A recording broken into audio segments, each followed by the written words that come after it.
see guys, meron tayong food processor dito, no. So nilagay na natin yung ating giniling na pork. Anyway, sa ating video for today po, gagawa tayo ng lumpiang Shanghai. And then meron tayong onion dito na chinap na natin earlier. Ayan. And then meron tayo ditong spring onion. Ayan, na chinap na din natin. Spring onion. Meron tayo ditong kinchay.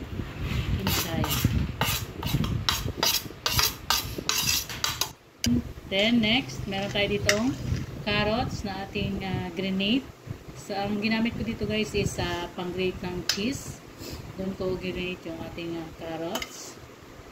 Ayan. Then guys, cover na natin yung ating food processor.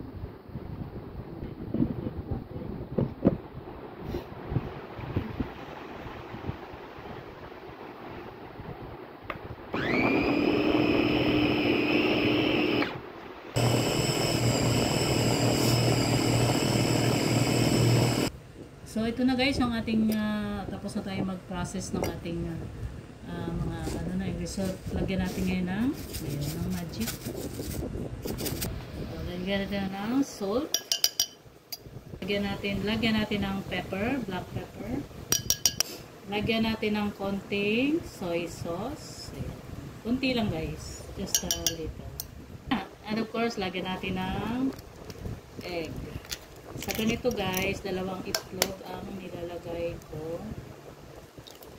2 itlog. And of course, lagyan natin siya ng cornstarch. Ayan, so i-mix natin siya guys. Mix natin siya. Dito ko na siya minix kung saan ako nag-process ng mamaya lipat na lang natin. Ayan. So i-mix lang natin.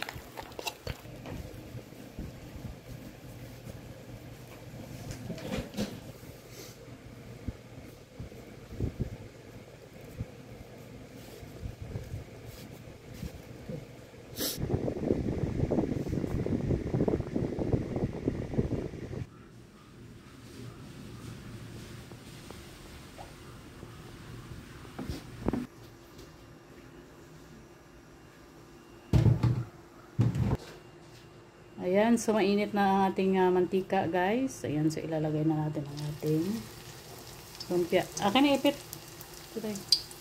Ayun, di siya kasya.